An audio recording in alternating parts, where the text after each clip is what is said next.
Pagi ini saya akan sharing sebuah pengajaran firman Allah yang saya berikan judul buta rohani. Karena ada beberapa macam buta kan dalam pengertian firman Allah. Buta jasmani, tapi yang kedua salah satunya adalah buta rohani. Masih ada buta-buta yang lain, tapi saya mau bicara tentang dua hal saja pagi ini. Ya, terutama yang kita sorot adalah tentang kebutaan secara rohani. Mari bersama dengan saya kita buka ayatnya dalam Yesaya pasal 42. Kita baca pada ayat yang ke-16 saudara ya. Mari bersama-sama saja langsung keras kita baca ayat ini. Tentu saya selalu dorong saudara yang di rumah-rumah. Baca, perkatakan firman. Ya, bergema firman Allah di rumah saudara. Itu dahsyat, itu luar biasa. Anugerah yang luar biasa buat setiap kita. Mari sama-sama baca dengan keras 1, 2, dan 3. Aku mau memimpin orang-orang buta di jalan yang tidak mereka kenal dan mau membawa mereka berjalan di jalan-jalan yang tidak mereka kenal. Aku mau membuat kegelapan yang di depan mereka menjadi terang dan tanah yang berkeluk-keluk menjadi tanah yang rata. Itulah hal-hal yang hendak kulakukan kepada mereka yang pasti akan kulaksanakan. Hal pertama yang saya mau sampaikan sama saudara sebagai landasan pengajaran firman Allah pagi ini begini. Yesaya pasal 42 ini firman Allah dari Tuhan datang kepada Yesaya, disampaikan pada bangsa Israel. Dan isi firman daripada Tuhan, isi perintah Tuhan ini, isi firman Allah ini berisi nubuatan. Jadi firman Allah yang disampaikan oleh Nabi Yesaya ini bersifat nubuatan. Diperuntukkan bagi bangsa Israel, umat Allah yang sedang terpuruk, yang sedang menderita. Umat Allah yang sedang susah dan merana hidup mereka. Sebab mereka di tanah pembuangan. Sebab pada waktu ayat ini dilepaskan dalam firman nubuatan oleh sang Nabi Yesaya, Israel itu mengalami peperangan dengan bangsa Babel. Israel dikepung begitu dan mereka mengalami kalah perang. Dan akibat kalah perang umat Allah di Yerusalem, maka umat Allah ditawan, dibawa, dibuang di tanah pembuangan. Kira-kira begitu inti ceritanya. Jadi singkat kata saya tuliskan dengan kalimat begini. Jadi pada waktu itu ketika firman pengajaran atau firman nubuatan dilepaskan, itu umat Tuhan dalam keadaan menderita di tanah pembuangan, di tanah Babel. Tetapi menarik, di tengah-tengah penderitaan yang dialami oleh umat Allah, datanglah firman Allah ini. Terutama yang kita soroti Yesaya pasal 42 ayat 16. Firman Allah yang memberikan pengharapan. Ya, firman Allah yang membangkitkan pengharapan di tengah-tengah penderitaan. Jadi sekali lagi saya ulang, Israel umat Allah sedang mengalami penderitaan, susah, merana, miskin, terpuruk sangat luar biasa. Kalau pagi ini seandainya saudara bertanya kepada saya, pendeta, kenapa umat Allah tapi hidupnya menderita? Kenapa umat Allah hidupnya terpuruk? Saya sejawab sederhana. Ada beberapa macam atau saya tembak saja. Ada minimal 3 macam, 3 hal yang membuat umat Allah itu menderita. Dari mana kita tahu? Kalau kita telusuri, kita cermati dengan teliti, dengan jeli perjalanan sejarah umat Israel yang adalah umat Allah. Apa yang membuat mereka menderita? Kenapa mereka terpuruk? Kenapa mereka merana dan susah hidupnya? Minimal 3 hal kita dapatkan. Umat Allah menderita, orang menderita yang pertama karena ini. Orang menderita karena dosa. Karena kita sama-sama tahu hidup di dunia realitasnya adalah apa yang kita tabur, itu yang kita tuai. Ingat ya, catat yang pertama. Orang menderita yang pertama ingat, karena dosa. Karena dalam hidup ini yang kita tabur, itu pasti kita tuai. Percayalah Bapak Ibu Saudara, bahwa apa yang kita alami sekarang ini, yang kita nikmati, ya, yang kita terima hari ini dalam hidup kita nggak bisa tolak, kita terima begitu. Apakah penderitaan, apakah kesusahan, termasuk berkat, termasuk kesuksesan, termasuk Anda di atas ngalami sukses jaya hari ini. Tahukah saudara, semua yang kita terima hari ini, kita dapatkan hari ini, itu hasil kita tabur, itu hasil yang kita lakukan, yang kita buat beberapa tahun ke depan. Yang kita lakukan, yang kita buat itu adalah penaburan kita. Dan sekarang kita tuai. Beberapa tahun, berapa bulan ke depan yang sudah kita buat, sekarang kita terima hasilnya. Termasuk penderitaan. Ya. Jadi bisa jadi orang menderita karena dosa yang dia tabur, kejahatan yang dia tabur. Telusuri perjalanan umat Allah. Perang, kalah, miskin, menderita. Kenapa? Berontak sama Tuhan, bersungut-sungut sama Tuhan. Dosa dibikin hidupnya membelakangi Tuhan. Selalu siklusnya begitu. Umat Allah menderita karena dosa. Sebab apa yang kita tabur itu pasti kita tuai. Itu yang pertama. Orang menderita karena dosa. Yang kedua, saya catat di sini, orang menderita karena kutuk. Karena kutuk. Makanya ada yang namanya pelayanan pelepasan. Dan saya salah seorang begitu hamba Tuhan yang percaya dan melakukan pelayanan pelepasan. Kenapa saya hamba Tuhan yang percaya dan melakukan praktek pelayanan pelepasan kepada jemaat yang Tuhan percayakan untuk saya layani? Sebab saya percaya Yesus Kristus datang ke dalam dunia ini untuk melenyapkan kutuk. Dari mana ayatnya? Ada banyak ayat. Salah satunya adalah Galatia pasal 4 di ayat 13 sampai 14. Ya, terima kasih multimedia dimunculkan. Saya baca ya. Kristus telah menebus kita dari kutuk hukum Taurat dengan jalan menjadi kutuk karena kita. Sebab ada tertulis, terkutuklah orang yang digantung pada kayu salib. Yesus Kristus, sama-sama kita baca ya. Ya, sama-sama kita baca 14:2-3. Yesus Kristus telah membuat ini supaya di dalam Dia berkat Abraham sampai kepada bangsa-bangsa lain, sehingga oleh iman kita menerima roh yang dijanjikan itu. Alkitab katakan Yesus datang itu melenyapkan kutuk hukum Taurat. Ya, Tuhan menebus kita dari kutuk hukum Taurat dengan cara mati terkutuk di atas kayu salib, supaya kutuk itu nggak datang sama kita lagi lewat korban salib itu. Sehingga dikatakan lewat kutuk itu dihancurkan, maka berkat Abraham dikatakan turun kepada bangsa-bangsa lain. Berkat Abraham turun nyampe kepada saudara. Mau terima berkat Abraham? Salah satunya apa? Kutuk harus dihancurkan. Makanya ada namanya pelayanan pelepasan. Ada karena kutuk dosa, kutuk nenek moyang, perbuatan di masa lalu. Itu harus dihancurkan, diputuskan oleh kuasa salib Kristus. Makanya kita gereja karismatik, gereja Pentakosta percaya pelayanan pelepasan. Ada ikatan-ikatan di masa lalu yang harus diputuskan oleh kuasa darah Kristus, kuasa salib Kristus. Yang kedua, ada orang menderita karena kutuk dosa dan segala macam. Tetapi yang ketiga, ada orang menderita karena pola hidup yang salah. Ya, pola hidup yang keliru, cara hidup yang gak benar gitu ya. Seperti yang pertama juga saudara ya, yang kita tabur ya kita tuai juga. Misalnya orang pola hidup salah, cara makan saja paling sederhana. Ya, makan yang gak benar-benar dia makan. Makan yang larangan gak boleh, harusnya dia makan. Itu pola hidup, gaya hidup saudara ya. Akibatnya apa? Kolesterolnya tinggi, darahnya tinggi, apalagi yang tinggi. Berat badannya jadi tinggi begitu saudara. Kenapa? Gaya hidup, pola hidup. Ada orang menderita karena pola hidupnya sendiri disengaja dia bikin. Nanti ada yang stroke, ada yang sakit, ada yang segala macam. Kenapa menderita? Kenapa sakit? Kenapa susah? Kenapa jadi miskin? Kenapa hidupnya jadi merana itu keluarga? Kenapa keluarganya hancur? Pola hidup disengaja gak bener. Singkat kata begini, supaya tidak berputar berkepanjangan di sini. Orang menderita bisa karena 3 macam. Ya, Israel hari itu menderita.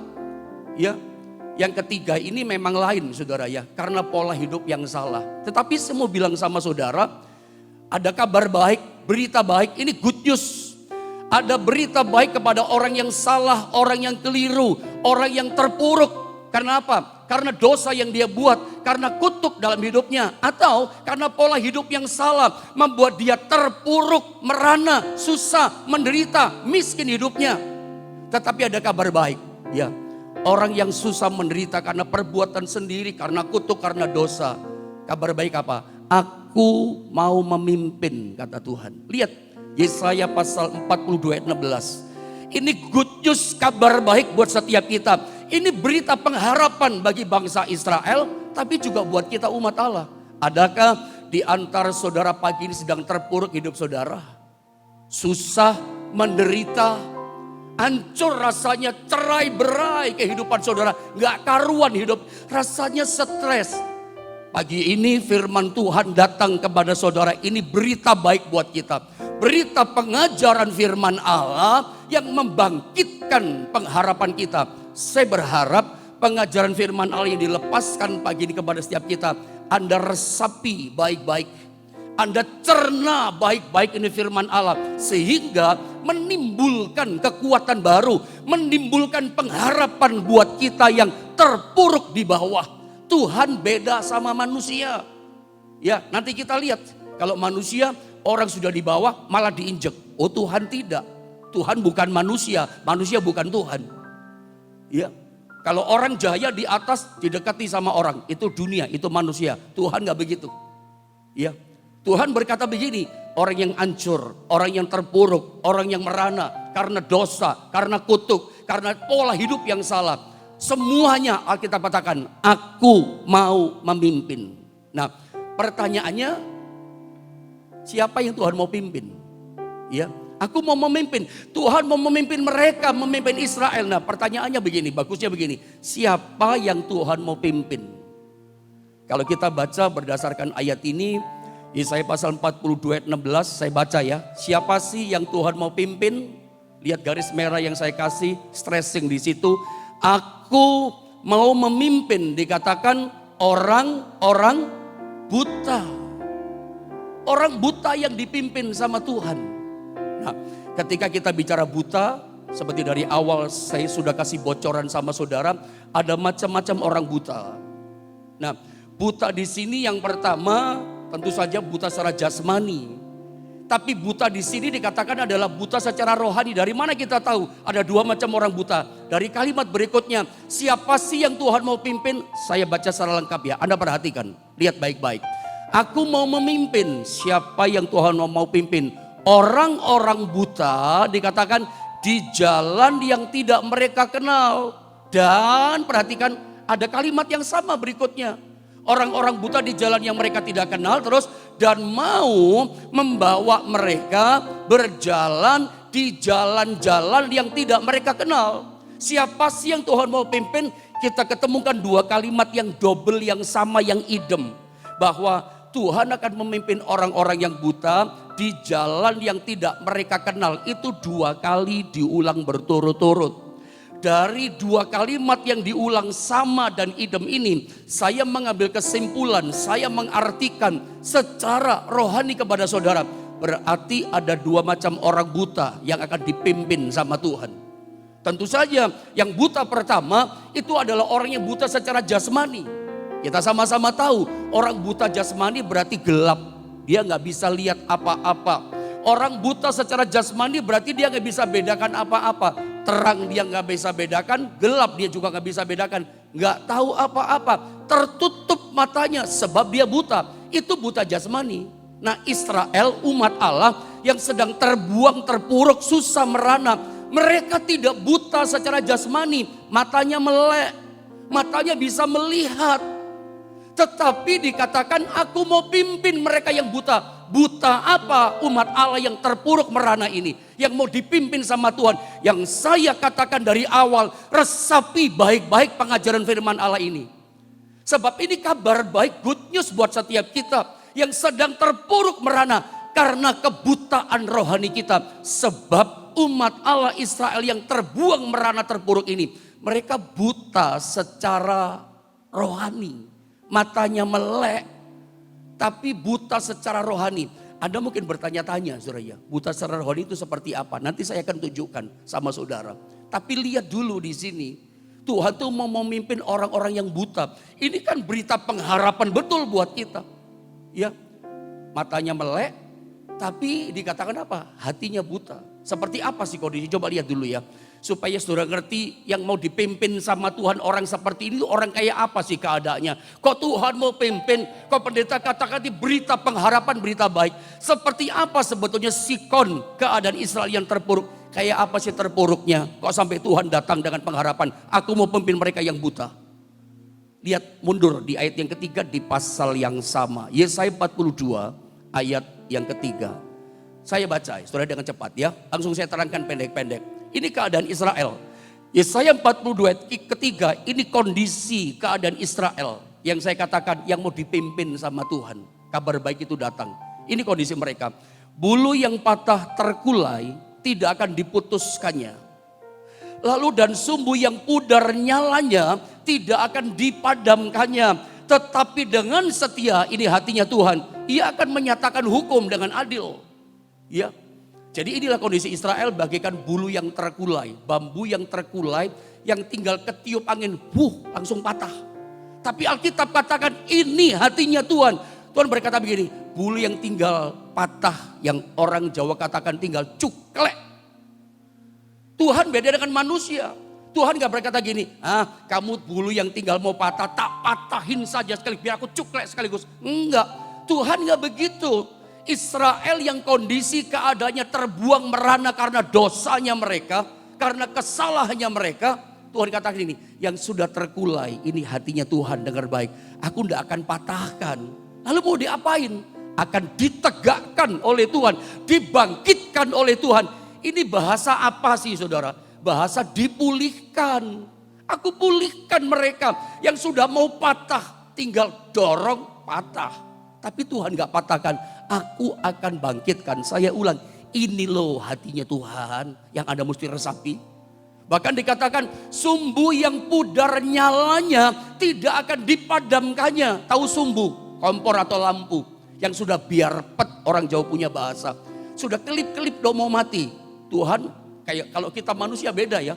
Sudahlah dipites aja lah kata orang Jawa. Bikin mati saja, biar pet aja sekaligus. Tapi Tuhan tidak. Yang biar pet sekalipun sudah mau mati, yang tinggal ditiup, mati begitu saudara.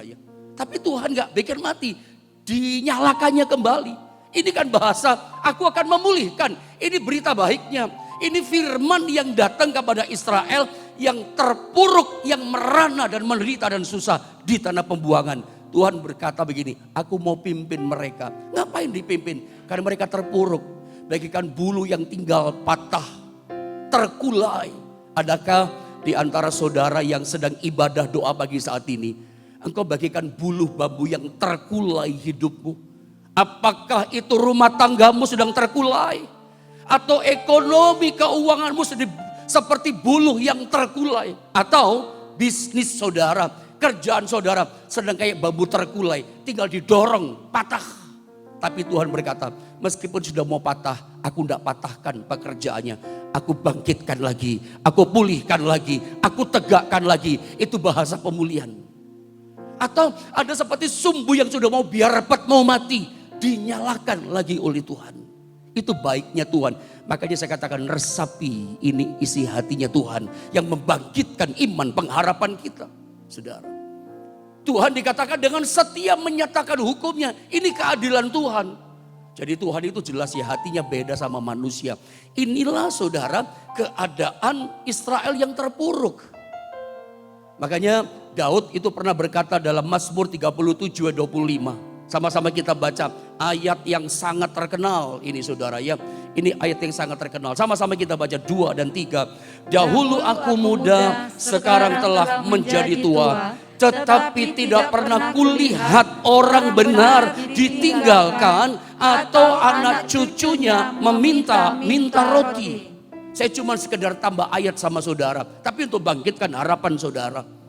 Daud dalam perkataan firman sharing imannya ini, dia sudah investigasi, sudah kalkulasi, hitung-hitungan pakai kalkulator, udah detail. Dia katakan gini, pokoknya orang benar itu gak mungkin ditinggalkan sama Tuhan. Pokoknya orang benar dia sudah hitung, lihat kalkulasi gak mungkin salah. Udah investigasi segala macam. Orang benar itu nggak mungkin anak-anaknya, cucunya, generasinya, keturunannya minta-minta roti. Keturunan orang benar diberkati oleh Tuhan. Ini pengharapan loh. Daud yang bilang, saudara ya, pokoknya Tuhan itu baik. Ini hatinya Tuhan. Selama Anda hidupnya benar, papa, mama, ayah, ibu kita, orang tua yang punya keluarga. Kalau hidup kita benar, Tuhan berkati kita, bukan cuma kita, sampai anak kita, cucu kita tidak akan meminta-minta roti, diberkati oleh Tuhan. Saya rasa di masa-masa pandemi 2021 bahkan sebelumnya 2020 banyak orang mengalami keterpurukan. Ekonominya, rumah tangganya banyak masalah. Ini kabar baik buat kita. Tuhan datang akan memimpin setiap kita. Orang-orang yang buta tadi saudara, ini buta secara rohani. Kenapa buta secara rohani? Coba saya mau terangkan dulu Yesaya pasal 42 ayat 16. Ayat ini bicara tentang Natal sebetulnya. Jadi kalau ditelusuri semuanya, ayat ini bicara tentang Yesus yang akan datang. Dari mana kita tahu? Karena dia berkata, aku mau memimpin orang-orang buta di jalan yang tidak mereka kenal. Kalimat yang kedua idem. Dan mau membawa, dikatakan apa? Mereka berjalan di jalan-jalan yang tidak mereka kenal. Ada dua kalimat jalan-jalan yang mereka tidak kenal. Aku akan pimpin orang-orang buta itu di jalan-jalan yang mereka tidak kenal. Double dua kali. Jadi ini bicara begini. Yesus datang memang ke dalam dunia ini untuk mencelikan mata orang yang buta. Yang pertama memang buta jasmani. Ini Israel bukan seperti itu, tapi buta rohani juga. Ya, yang saya mau soroti langsung saja. Buta rohani itu seperti apa? Seperti Israel. Buta rohani itu seperti apa sih? Israel itu secara mata jasmani terbuka, kelihatan. Tetapi secara rohani buta. Makanya bikin dosa terus, terpuruk terus. Saudara ya. Buta rohani itu seperti apa? Tentu Anda pengen tahu ya. Saya bacakan ayatnya, lihat ini. Saya baca langsung, Anda lihat supaya bisa memahami. Ayat 1 saya baca dan turun ke bawah. Buta rohani itu seperti apa sih keadaannya, ciri-cirinya? Oleh kemurahan Allah kami telah menerima pelayanan ini karena kami tidak tawar hati. Perhatikan, jika Injil yang kami beritakan masih tertutup juga, maka ia tertutup untuk mereka yang akan binasa. Jika Injil yang kami beritakan masih tertutup juga, maka ia tertutup untuk mereka yang akan binasa. Perhatikan ayat 4. Yaitu, sama-sama kita baca ayat yang keempat. Ini penting. Ini penting. 2, 3. Yaitu orang-orang yang tidak percaya, yang pikirannya telah dibutakan oleh ilah zaman ini. Sehingga mereka tidak melihat cahaya Injil tentang kemuliaan Kristus yang adalah gambaran Allah. Paulus katakan Injil kami beritakan, tapi masih tertutup juga. Tertutup sampai mereka binasa. Bahkan ayat keempat dikatakan yaitu orang-orang yang percaya. Udah diberitakan Injil kebenaran, ceritakan segala macam tentang Yesus, Injil kekuatan Allah dan bla bla segala macam lebih dalam disaksikan, diterangkan detail. Tapi tetap orang-orang ini kata ayat 4 tidak percaya. Kenapa coba gak percaya? Karena ini yang pikirannya, perhatikan, telah dibutakan oleh ilah zaman ini, dibutakan oleh pikirannya, telah dibutakan oleh ilah zaman ini, sehingga mereka tidak melihat cahaya Injil tentang kemuliaan Kristus. Ini buta rohani. Buta rohani itu apa sih yang buta? Matanya melek, terbuka. Tapi mata rohaninya buta. Orang buta rohani sama dengan orang buta, gelap juga. Gak bisa lihat apa-apa, gak bisa bedakan ini benar, ini salah, ini gelap, ini terang. Orang dia buta rohani. Kenapa orang bisa buta rohani? Buta rohani itu bukan matanya yang buta. Lalu pendeta apanya buta? Hatinya yang buta. Saya ulang, buta rohani itu hatinya buta. Nih, pikirannya buta. Pikiran sama hati jadi satu kan. Ininya buta, hatinya buta. Namanya buta rohani. Jelas ayat ini berkata, pikirannya telah dibutakan oleh ilah zaman ini. Pikirannya dibutakan. Jadi kenapa orang buta rohani? Pikirannya dibutakan oleh ilah zaman. Nah pertanyaannya begini. Ilah zaman itu sebetulnya siapa ilah zaman itu? Dibutakan oleh ilah zaman pikirannya. Nah sebetulnya siapa sebenarnya ilah zaman itu siapa? Ya, oknumnya siapa? Pribadinya siapa? Ilah zaman itu dia itu siapa? Sederhana saya jawab, iblis. Bukan setan. Oh bukan. Lalu ada bertanya sama saya, kalau gitu pendeta apakah setan sama iblis beda? Oh beda loh saudara ya. Beda. Memang selama ini kalau hamba Tuhan khotbah global ngomong sama saja. Karena waktu kan saudara ya. Gembala-gembala kita, hamba-hamba Tuhan ketika khotbah kadang-kala pakai kata iblis, kadang-kala pakai kata setan. Tapi kalau kita mau pilah lebih tajam secara spesifikasi yang ada, iblis sama setan beda. Bermainnya mereka beda. Memang caranya beda, memang beda sebetulnya, oknumnya beda. Iblis sama setan. Anda lihat, setan itu siapa sih? Setan itu yang suka nakut-nakuti gitu ya. Si manis, jembatan Ancol, sundel bolong, gerandong di film segala macam. Itu setan tuh. Itu yang nakut-nakut itu setan, bikin orang takut itu setan. Pocong, genderuwo itu setan tuh saudara. Yang bikin takut-takut orang itu setan. Seringkali orang berhalusinasi sama itu setan. Nah, yang namanya setan itu gampang. Ya, tinggal berkata, pergi dalam nama Yesus. Oh, dia pergi. Itu paling mudah diatasi. Yang namanya setan paling gampang diatasi. Pergi kamu dalam nama Yesus. Dia pergi. Tapi yang iblis, kalau saya boleh berkata pakai bahasa begini, ini mesti hati-hati. Ini mesti cermat.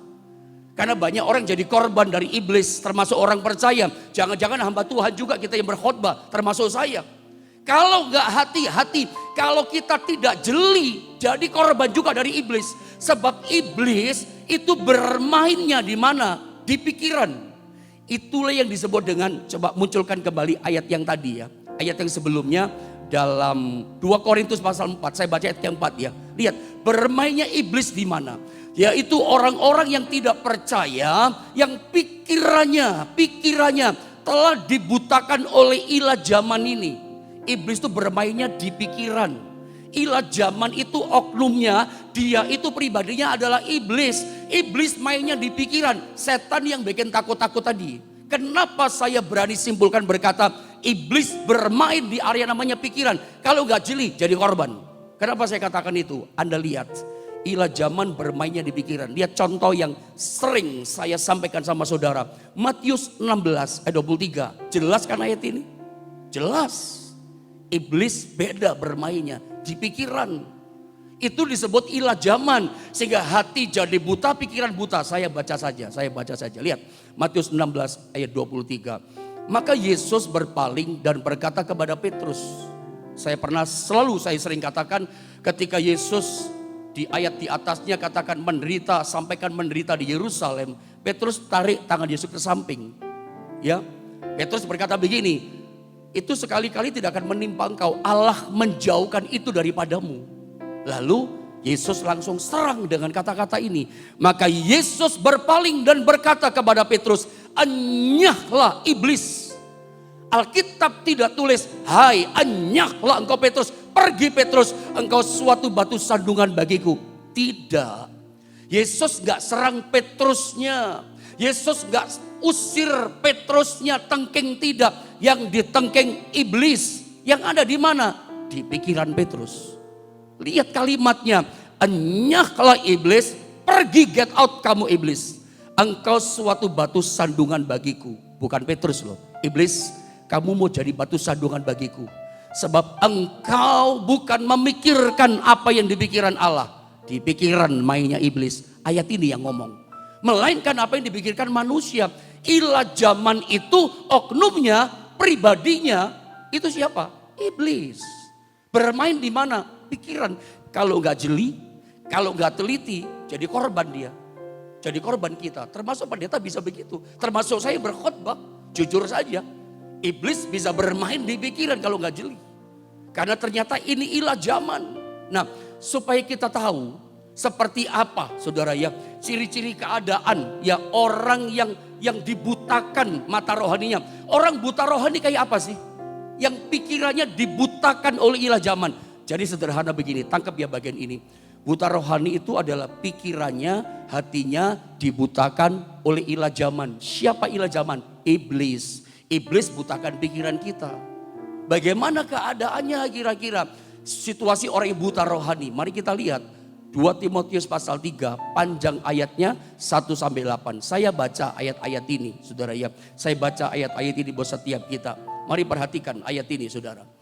Keadaan manusia di akhir zaman. Ketahuilah bahwa pada hari-hari terakhir akan datang masa yang sukar. Dunia mengalami kesukaran. Nah pertanyaannya, kenapa bumi atau dunia mengalami masa yang sukar? Ya, karena ini ayat yang kedua yang membuat dunia jadi sukar. Dunia yang sudah sukar tambah sukar karena ini, karena ayat yang kedua. Manusia, karena manusia. Ya, saya ulang. Dunia yang sudah susah, sudah sukar tambah sukar dunia ini. Kenapa? Karena ulah manusia. Manusia yang bagaimana coba? Alkitab katakan begini. Manusia akan mencintai dirinya sendiri. Manusia yang cinta diri dan menjadi hamba uang. Mereka akan membual dan menyombongkan diri. Mereka akan menjadi pemfitnah. Mereka akan berontak terhadap orang tua. Dan tidak tahu berterima kasih. Tidak mempedulikan agama. Saudara ikuti saja pembacaannya ya. Ayat yang ketiga.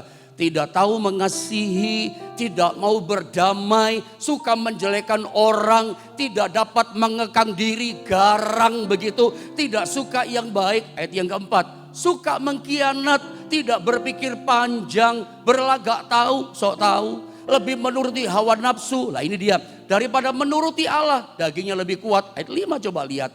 Secara lahiriah, nah ini dia.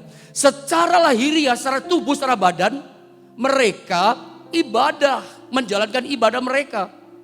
Tetapi pada hakikatnya, mereka memungkiri kekuatannya. Apa pesan firman? Jauhilah mereka itu. Jadi jelas, ini firman Allah ditujukan buat orang dalam, bukan orang luar. Bukan buat orang gak percaya. Ini kan pesan Paulus kepada Timotius, hamba Tuhan, anak rohaninya. Supaya disampaikan kepada jemaat yang dilayani sama Timotius.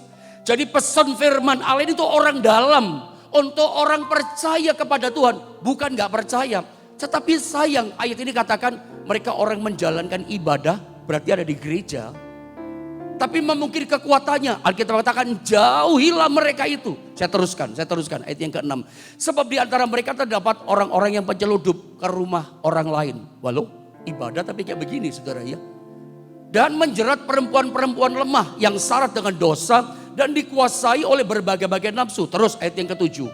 Yang walaupun, nah ini dia. Kadang-kadang membingungkan. Dulu saya awal-awal melayani Tuhan bingung juga sama ayat ini. Perhatikan, yang walaupun selalu ingin diajar, haus diajar, pengen dengar firman, pengen ibadah, pengen doa dan segala macam, pengen bertumbuh dalam firman, selalu ingin diajar, namun tidak pernah dapat mengenal kebenaran. Wow, aneh banget. Ingin diajar, pengen baca firman, pengen merenungkan firman, pengen datang ke gereja ibadah, pengen bertumbuh rohani. Tetapi Alkitab tulis, namun mereka tidak dapat mengenal kebenaran. Saya dulu bingung loh awal-awal melayani. Pernah gak saudara ngalami seperti ini? Ada orang yang sudah lihat mujizat. Bahkan ada orang-orang yang saudara yang langsung datang di depan dia. Saudara bersaksi kepada dia. Saya ditolong Tuhan. Kamu kan tahu kan saya hancur ekonominya. Saya tuh bangkrut loh. Tuhan Yesus pulihkan saya loh. Dia luar biasa loh. Atau Anda sakit, yang dokter angkat tangan. Anda bersaksi sama orang itu lihat mujizat itu. Saya disembuhkan Tuhan loh. Kamu kan tahu, kamu yang nganter kok. Itu bisa suami saudara, itu bisa istri, itu bisa kenalan teman saudara. Saudara sudah terangin segala macam. Saudara udah bersaksi banyak kata-kata tentang mujizat kebaikan keselamatan Tuhan. Ibaratnya orang Jawa katakan apa? Udah berbusa ini mulut. Ya. Udah capek mau mencong ini mulut. Tapi orang itu tetap gak mau percaya sama Tuhan. Tetap gak mengenal sang pribadi kebenaran. Kok bisa ya? Sudah lihat mujizat terjadi. Sudah diterangkan dari A sampai Z. Tetap gak percaya. Di Alkitab kan ada. Siapa? Saudara tahu? Fir'aun. Udah lihat mujizat kan? Tetap gak percaya kan? Mujizat dari apa saudara ya? Dari tongkat dilempar jadi ular sama Musa. Sampai air jadi darah, sampai tulah ke-10 kematian anak sulung. Tidak satu pun menimpa Israel. Tuhan lindungi Israel.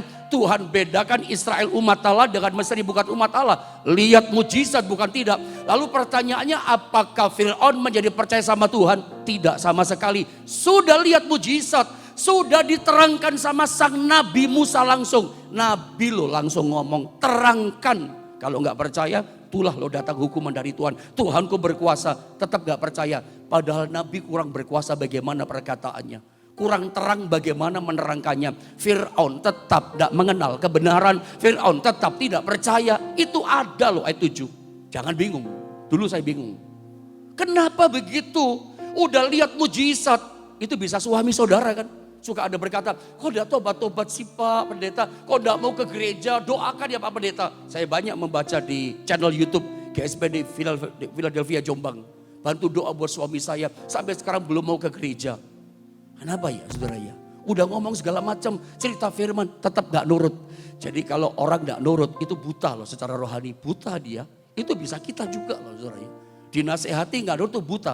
Coba saya terangkan bagian akhir. Ini barangkali yang jarang diterangkan menurut saya. Karena saya pun belum pernah dengar itu. Lihat ayat 8. Ini baru pertama kali saya ajar di ayat ke-8. Perhatikan. Sama seperti Yanes dan Yambres. Ada dua nama. Yanes dan Yambres muncul di ayat ini. Menentang Musa. Demikian juga mereka menentang kebenaran. Akal mereka bobrok dan iman mereka tidak tahan uji. Ini yang namanya buta dengan kebenaran tadi. Udah diterangin tetap gak percaya. Itu dikaitkan sama seperti orang buta rohani gak bisa lihat dan percaya kepada kebenaran. Matanya gak buta lihat. Oh ngalami mujizat. Iya ya hebat Tuhan ya. Kamu diselamatkan ya, disembuhkan ya, diberkati ya, dipulihkan ya. Lihat tapi tetap gak bisa percaya kebenaran. Hatinya buta, pikiran buta. Sama seperti Yanes dan Yambres menentang Musa. Saya terangkan dulu di sini. Yanes dan Yambres dikaitkan sama menentang Musa, berontak sama Musa. Berarti dua orang ini, Yanes dan Yambres, hidup dong di zaman Musa, betul. Tapi saya mau kasih tahu sama saudara, cari 5 kitab Musa. Musa menulis 5 kitab, Pentatik itu saudara ya. Kejadian, Keluaran, Imamat, Bilangan, Ulangan. Ada 5 kitab Musa. Cari nama Yanes dan Yambres, saya jamin tidak ketemu. Kok aneh? Kan mereka dikatakan memberontak kepada Musa, menentang Musa. Tapi tidak ada cerita di 5 kitab Musa. Adanya di mana? Di sejarah bukunya kitab orang Yahudi. Ditemukan di situ. Memang ada sekelumit ayat dalam kitab Keluaran diceritakan pada zamannya Fir'aun. Jadi Yanes dan Yambres itu ada pada zaman Fir'aun. Ketika Musa lempar tongkatnya itu jadi ular, menunjukkan kuasa Tuhan. Tuhan katakan, Musa lempar tongkatmu jadi ular besar. Itu Fir'aun datangkan ahli-ahli sihir di Mesir. Orang-orang pandai pintar di Mesir. Mereka lempar tongkat juga saudara ya. Lalu tongkat itu jadi ular. Itu ilah zaman saudara ya. Ilah zaman. Ilah zaman itu sebetulnya kalau saya artikan itu apa ya. Ilah itu kan sebetulnya Allah tapi bentuknya huruf kecil. Ilah. Ilah zaman itu adalah Allah tandingan. Mereka coba menandingi Allah. Makanya orang yang buta rohani dibutakan oleh ilah zaman. Ilah zaman itu tandingannya Allah. Apa itu saudara? Contohnya Yanes dan Yambres. Itu dituliskan dalam buku sejarah kunonya orang Yahudi. Mereka itu melempar juga tongkat, ahli sihir tuh mereka. Coba menandingi tandingannya Allah. Mereka menentang kebenaran. Akal mereka bobrok dan iman mereka tidak tahan uji. Saudara, singkat kata bagian terakhir begini. Jadi kenapa orang buta rohani? Karena pikirannya dibutakan oleh ilah zaman. Ilah zaman itu tandingannya Allah. Ya, itu iblis sebetulnya yang bekerja di pikiran yang membuat orang menentang kebenaran, nggak nurut sama kebenaran. Saudara begini bagian akhir. Saya punya kekurangan, Anda juga punya kekurangan. Semua kita punya kelalaian, kealpaan, kekurangan. Tapi ingat, ketika mungkin ada orang yang rohani, orang lebih tua dari kita, atau firman Tuhan yang datang langsung seperti pagi ini. Itu mungkin datang menasehati kita. Kita salah, kita punya kekurangan termasuk saya. Ada teguran nasihat buat kita. Nurut tidak? Dengar tidak nasihat itu? Kalau kamu gak dengar nasihat, saya gak dengar nasihat. Itu maaf namanya buta. Buta bisa siapa saja. Kalau nggak jeli, kalau nggak teliti, ternyata yang khotbah pun bisa buta. Kenapa? Iblis pribadi oknum ilah zaman itu bikin tandingan Allah lewat apa? Pikiran kita menolak kebenaran. Sebab itu pesan firman Allah pagi ini, jangan kita jadi buta rohani. Karena buta rohani ini seringkali udah diterangkan firman. Haus pengajaran firman, tapi gak pernah melakukan firman. Gak pernah percaya di hatinya tunduk sama firman. Ini bikin kita susah loh. Ini bikin kita terpuruk. Tapi firman mendatangkan pengharapan buat kita. Selama firman meskipun tajam. Firman yang datang menegurnya keras. Tapi kita tunduk kepada firman. Kita dengar-dengaran. Kita nurut sama firman. Saya percaya kita pasti dipulihkan oleh Tuhan. Hati-hati jeli dengan ilah zaman yang bekerja di pikiran. Jangan seperti Yanes dan Yamres pada zaman Musa. Berontak kepada kebenaran. Berontak kepada Allah. Dan kita gak boleh seperti itu. Jadilah hamba-hamba Tuhan, jemaat Tuhan yang tunduk kepada Allah. Ada berita pengharapan. Aku mau pimpin orang-orang yang buta di jalan-jalan yang mereka tidak tahu. Yang terkurung bahkan yang tidak berdaya, Tuhan akan bangkitkan dan pulihkan setiap kita pagi ini taat kepada kebenaran Tuhan.